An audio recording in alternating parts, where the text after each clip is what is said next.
Thank you, dear Rukmini, for the very melodious bhajans and prayers, and also for coordinating this program.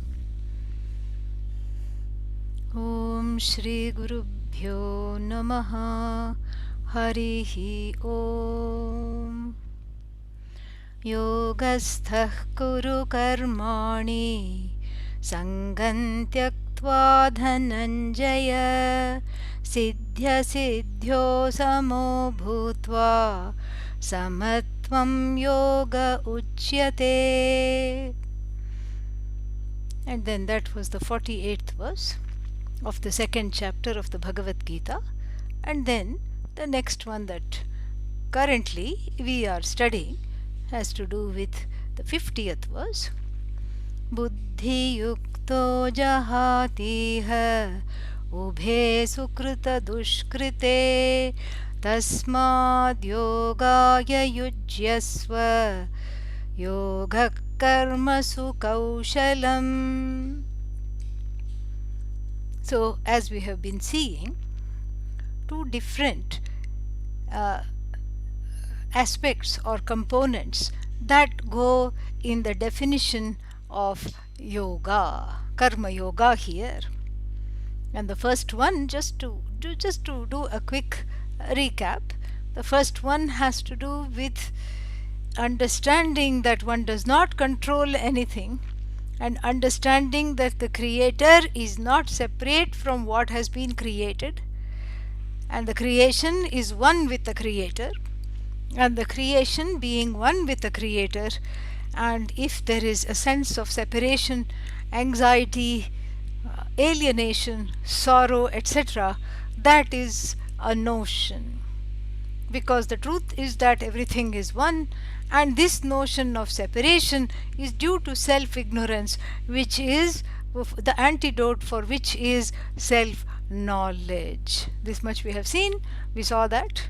And then if this is the vision of the Veda, then this knowledge needs some preparation, inner work, so that one becomes qualified to gain this knowledge, because there are so many orientations, opposite orientations. I am an idiot, I am a donkey, nobody loves me, I don't love myself. All these orientations, they have to go with what is called antahkarana shuddhi, the purification of the heart and the mind, etc., for which the first definition of yoga advises us to have equanimity in receiving the results of action, and this equanimity is gained through the practice of what is called the cultivation of what is called prasada buddhi, a buddhi of glad, an attitude of glad acceptance, an attitude of glad acceptance,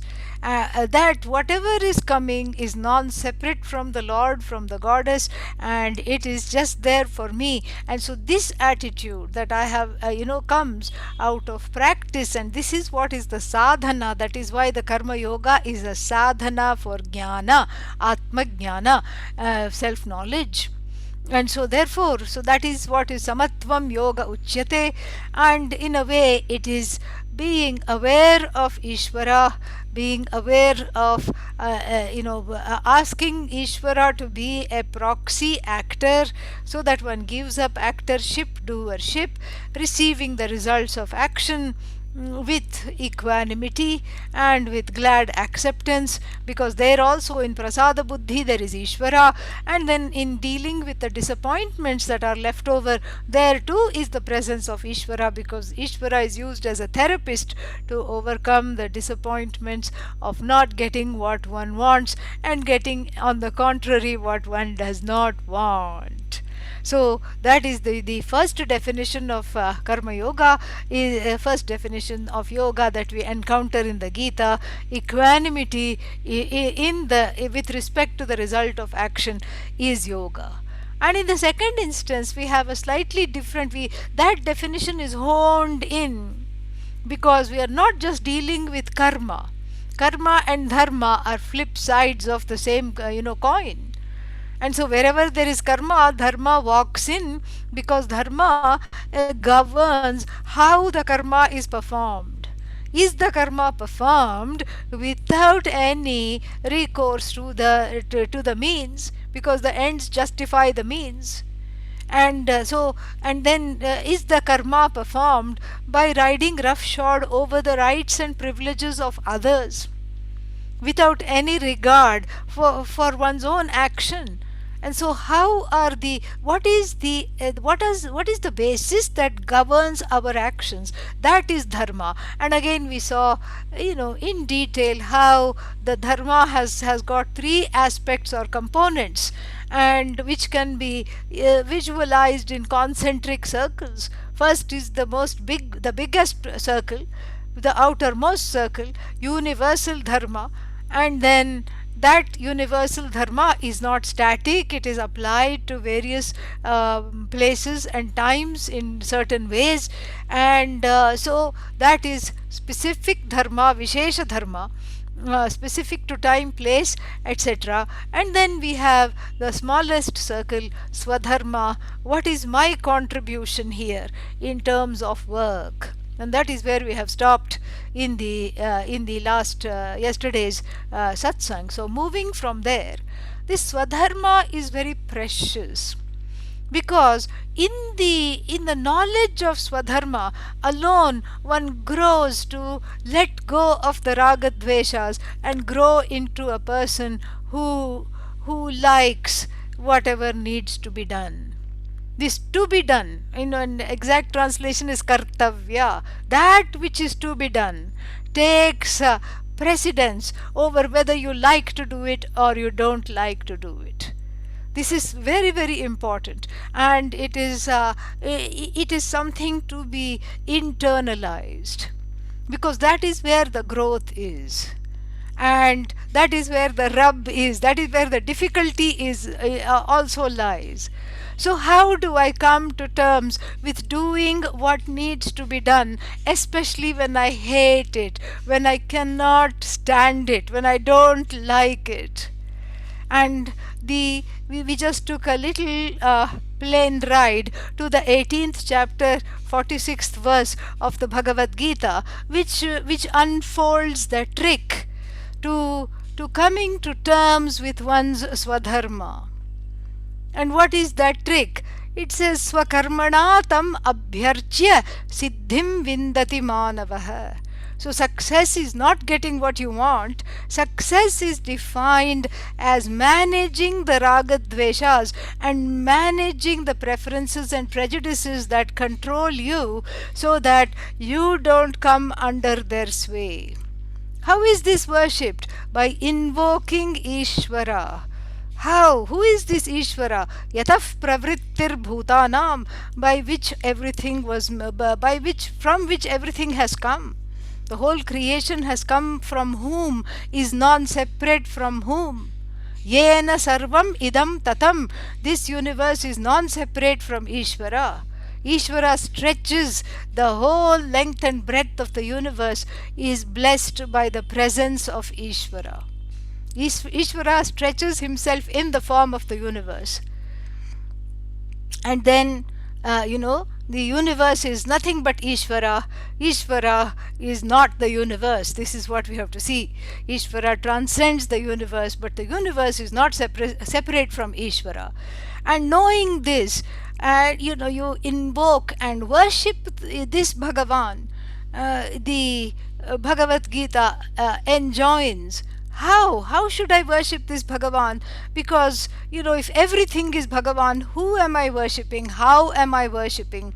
And, in the Hindu tradition, we have so many elaborate forms of worship. We have Homa, where the fire, we invoke Bhagavan in the fire, offer ghee, offer other sacred items and everything, and then do a, physicalized, ritualized prayer. Then there is Shodasha Puja, 16-step prayer, a kind of, again, a physicalized ritual. where you treat the the deity that is being invoked as a special guest that comes to you, and then whatever you do to the guest, you do all the upacharas, all the prescribed actions to invite the guest into your home, to give you this wonderful welcome, to give the guest a wonderful welcome, water to wash the feet, water to wash the hands, water to drink, a nice asana, please sit here, and then and a pair of clothes, new clothes, what is that, upavita, sacred thread, on and on, this abharana, jewelry, all these things. This is a elaborate worship. So then, the person, often what happens is that, especially if you grow up in the tradition, or if you have been following the tradition for a while, there is a certain disconnect. You start doing it, and you go into a kind of a rote mechanism. Yes, swaha, swaha, swaha. Even in your sleep, you can offer the ghee. It becomes like a mechanized action, a mechanistic action, where the heart is, separated. And then same thing with the puja, it can become a mechanized action, and even some kind of a verbal oral puja, kaikam karma, physicalized puja, manasam karma, mental puja like meditation, etc., and verbal karma like chanting, all these things. The heart is somewhere, the mind is somewhere, and the lips just keep mouthing all these things. And so therefore, this what is this swadharma becomes, and following swadharma becomes a very important interruption to this routinization.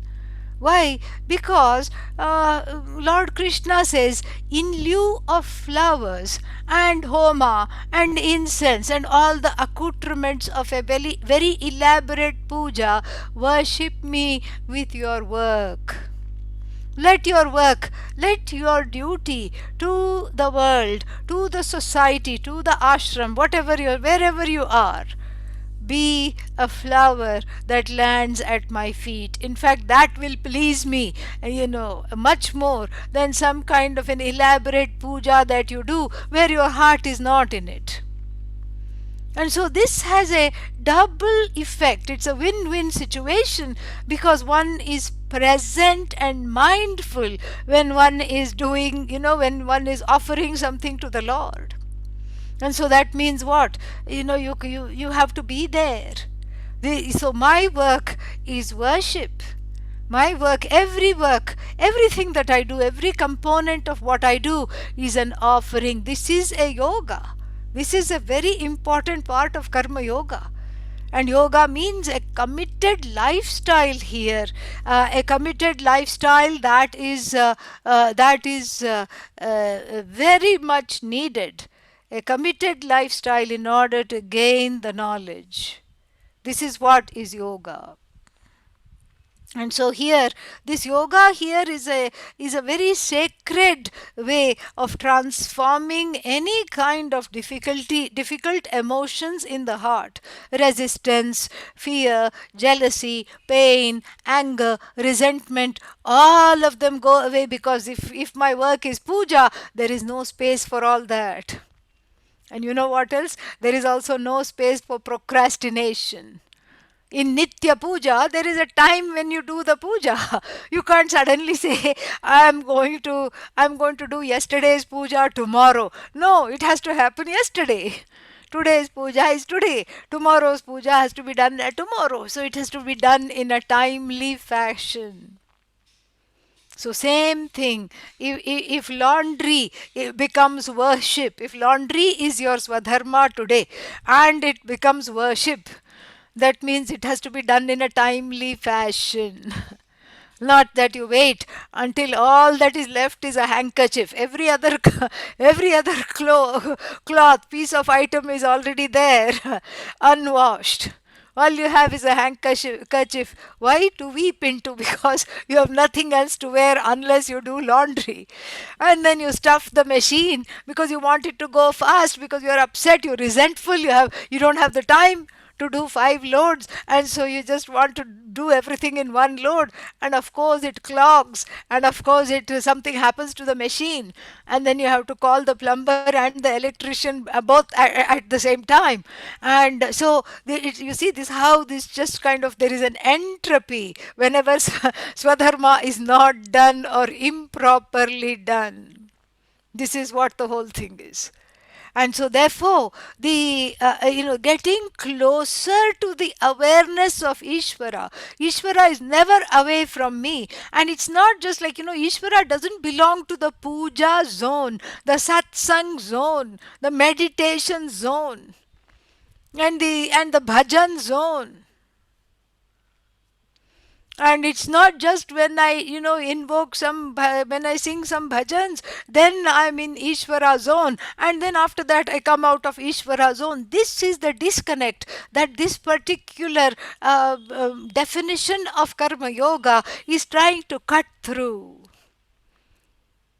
And even though we, normally in our collective thinking, we associate concepts of mindfulness with Buddhism, but it has all gone from here itself. In Hinduism, I mean, in Buddhism, this mindfulness was picked and highlighted very beautifully. But this is coming from, it's coming from the Vedas. It's coming from the Vedas, of which the Bhagavad Gita is a very important articulation. It is coming from the Veda. And so therefore, we cannot, overlook this. And if you ask the question, why should I be mindful?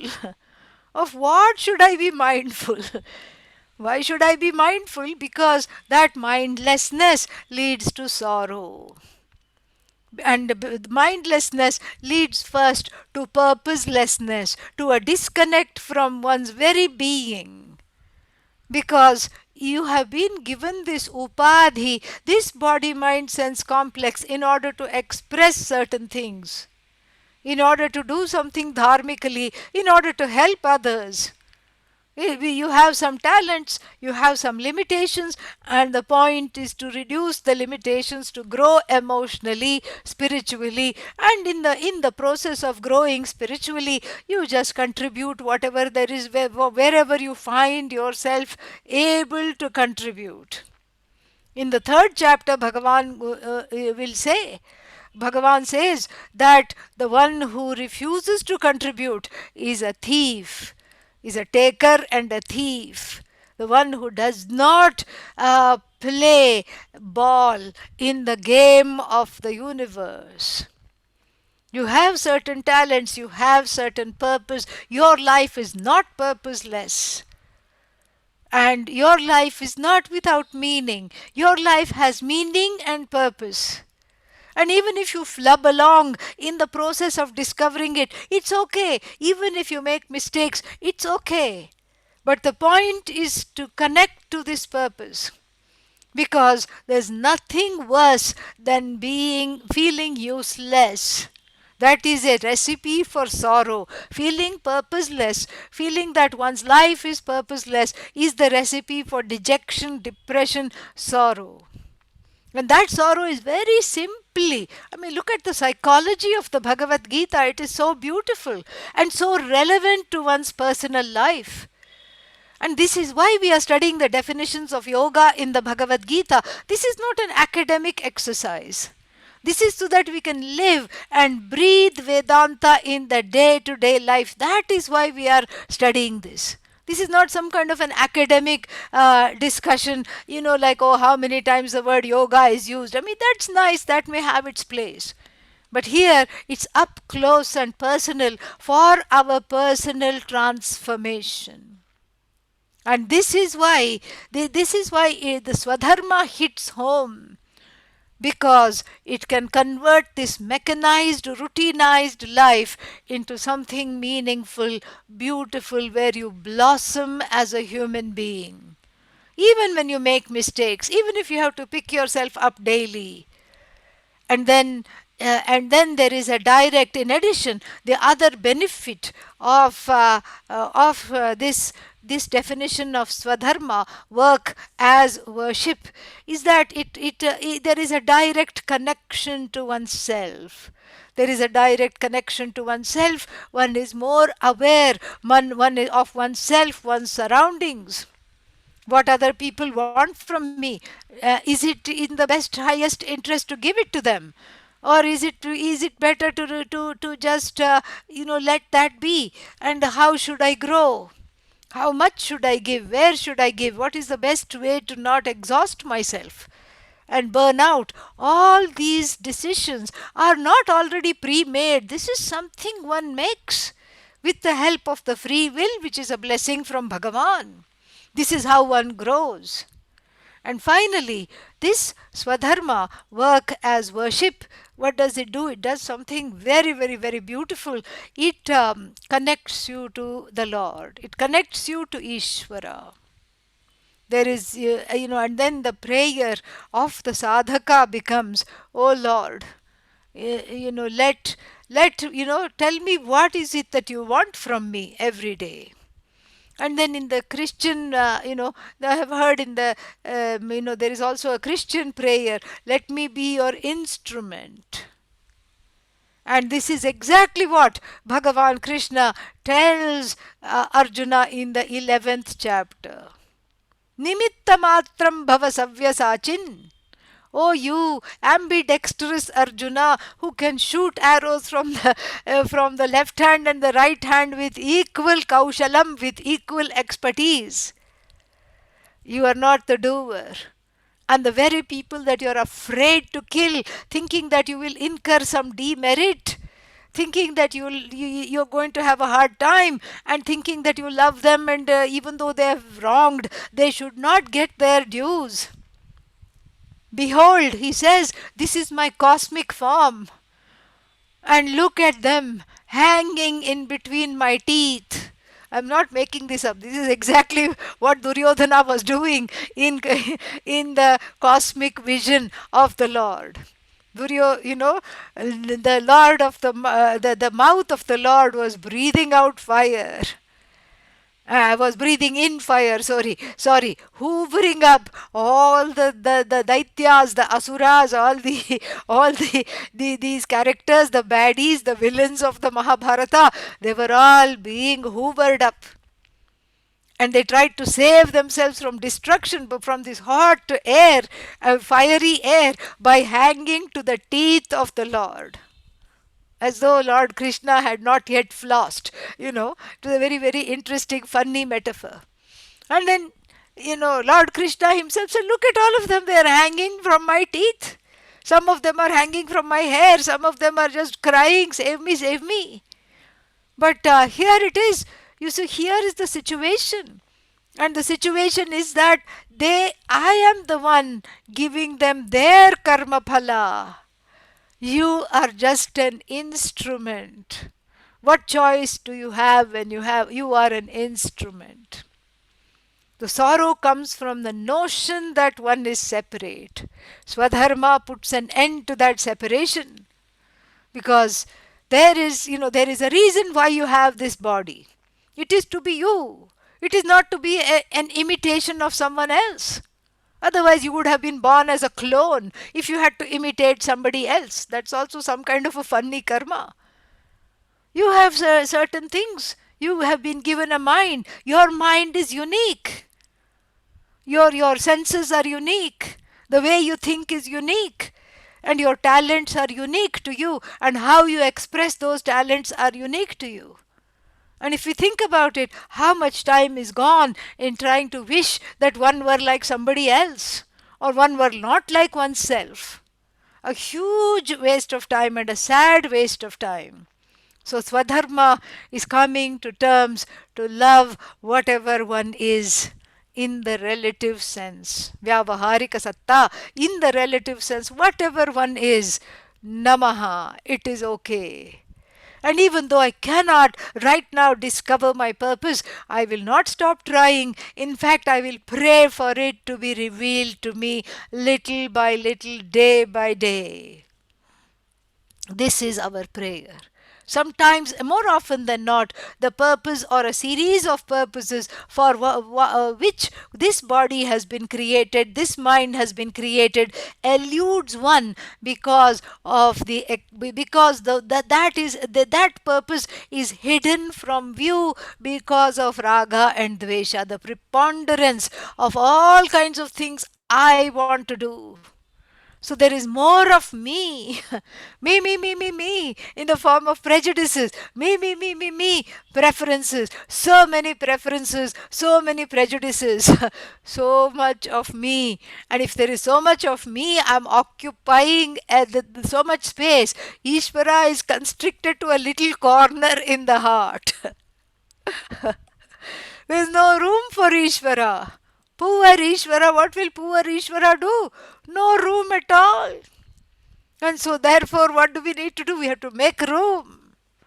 And the prayer of the sadhaka, this is a wonderful prayer.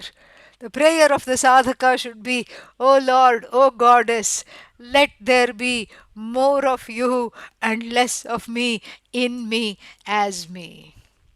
Abide in me, guide me. And this should be the prayer, really, so that one goes in tandem with the plan of the Lord rather than trying to individuate and have and construct a parallel reality. And what is this parallel reality based on? This parallel reality is a bunch of likes and dislikes that keep changing all the time. And so the Swadharma is a very, very powerful interruption. And to this state of affairs. First, one is very gung ho about the separation. I want to be separate. I want to be me. It starts at the age of 2. When the child says to the mother, father, I want to tie my own shoes. It cannot even say shoes, but it wants to tie them by itself. It doesn't need any help. I'm on my own. I want to be independent. Ishvara says, Tathastu, okay, go have fun. Let me out into this world. I want to be independent. I don't want to be part of anything. And I want to wear my trousers rolled. I want to stand out. I want to be me. I want to have a hairstyle that is like nobody else. I want to wear something that nobody else is wearing. Array, you already stand out. Bhagavan must be thinking. And if Vishnu, Mahavishnu and Mahalakshmi are having a conversation, this is what it will sound like. Lakshmi will say, why are they keeping on harping over things that they are not they are not standing out, and each one is unique? And Vishnu will console her and say, don't look for logic where there cannot be any. I never said they were logical. They are unique, all right, but they are not terribly logical. They are not able to think this. So don't look for logic here. And so this is the thing. There is so much of one's own agenda. One's own agenda. Influenced by the world, influenced by so many things, influenced by parents, influenced by one's process of socialization, where one is beaten into following a certain path. And I don't mean the spiritual path, I mean like some kind of a education, job, etc., even though one is clearly unfit for that. And because of parental pressure, because of societal pressure, because of one's own pressure. And this is the pressure exerted by the raga dveshas. And then where does it lead? Nowhere. It leads to samsara. And what is the meaning of samsara? Some sorrow or the other. This is what samsara is. Some kind of a sorrow or the other that just catches one. So better it is. That is why the Bhagavad Gita also in the 18th chapter warns, Swadharme nidhanam shreyah paradharmo bhayavaha. It is one's dharma, one's own dharma, one's own duties in life, albeit improperly done, is better. It's better to die being an imperfect karma yogi and an imperfect swadharmi, rather than try to do the dharma of somebody else. That's not for you. You may want to be somebody, you may want to be the CEO of an organization or a head of a big ashram. But that is not what is where your skills lie. Your skills lie in some other area that is in fact more important. And if such a person insists on being the top person, then they may end up somehow by hook or crook becoming rising to the top, but they are not happy. They are not happy. It's just like in a machine, there are some moving parts, like the piston, like the wheel. They have to move. The piston goes like this, and it powers the wheel which moves. And then there are certain nuts and bolts. The nut cannot bolt. The nut has to stay in place. Lug nut, it is called. It has to stay in place. And only when it stays in place, the piston moves and the wheels move and the whole, whatever it is, the engine goes forward.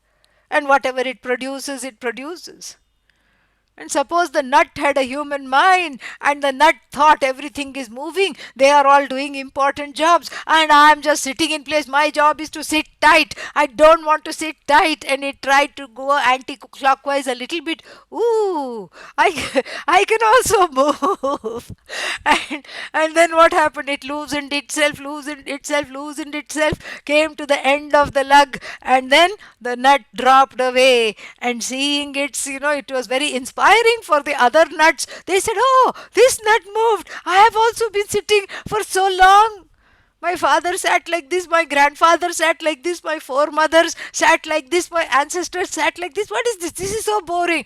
I am also going to move, and then I am also going to, feel feel. I am going to be a mover and the shaker in life, and I am going to feel this." And then what? That one also dropped off, and the engine just fell apart. This is what the thing is. And perhaps, and the poetry, poets had some idea of all this, especially the romantic poets in England. They had they had some Vedanta somehow. They were blessed with some of this knowledge. Milton, writing in Paradise Lost, says something very important. They also serve who only stand and wait. And if that is the Swadharma, to be a Dwarapalaka, to be a sentry, to be just standing and waiting, so be it. So be it. Let me do it as well as I can in a timely fashion, mindfully. And the more one does that, the me, the ahankara, the Swadharma is like a pacifier put on the mouth of ahankara. The ahankara just goes to sleep. The ahankara just relaxes in Ishvara. So the first definition, I'm just unpacking these definitions of Ishvara. First thing we have to do with Ishvara is to discover Ishvara as the Lord of the whole universe. And then we learn to relate to Ishvara, we learn to relate to Bhagavan by understanding that everything is Bhagavan. So whatever you have given, I learn to receive humbly, and I learn to receive my karma phala with grace, with a notion that it is holy. I learn to manage my raga dveshas. And I also learn by and by, as I grow up a little more, I learn that it's not just that Ishvara is there as the ruler. Ishvara is there as the consoler. I can pray to be free. I can pray for these disappointments to be gone. I relate to Ishvara when I pray in so many different forms. And suppose I don't have the time to pray, I follow dharma. Dharma is Ishvara, and Swadharma is worship. And in this way, I learn to relate to Ishvara so that there is only one Ishvara. Let there be less and less of me, O Lord. And less of me means what? Less ahankara, less raga, less dvesha, less resentment, less pain, less sorrow, definitely less alienation, definitely less mindlessness. And let there be more of you. Tava chittam mama chittam anuchittam bhavatu. Another small Sanskrit mantra. May I be in synchronicity with your will, even though I may not know it. Guide me to articulate whatever it is that you have given me these hands and legs and this body and mind for. And this is something so wonderful, because these are the keys to freedom. Because the swadharma is a double key. Why? Because it unleashes self growth like nothing else. Done properly, it unleashes self growth and makes one completely ready for knowledge. And then it eliminates the alienation between oneself and the whole. And so these are the two definitions of yoga that we have seen. And then there is a third definition, and a very beautiful definition, coming on in the 23rd verse of the 6th chapter. Tam vidya dukkha samyoga viyogam yoga samyitam sa nischayena yoktavyaha yogo nirvinna chetasa. And that we will see in the evening satsang. ॐ पूर्णमदः पूर्णमिदं पूर्णात् पूर्णमुदच्यते पूर्णस्य पूर्णमादाय पूर्णमेवावशिष्यते ॐ शान्तिः शान्तिः शान्तिः हरिः ॐ श्रीगुरुभ्यो नमः हरिः ॐ. Thank you. We would like to thank very much Swamini Svatmavidyananda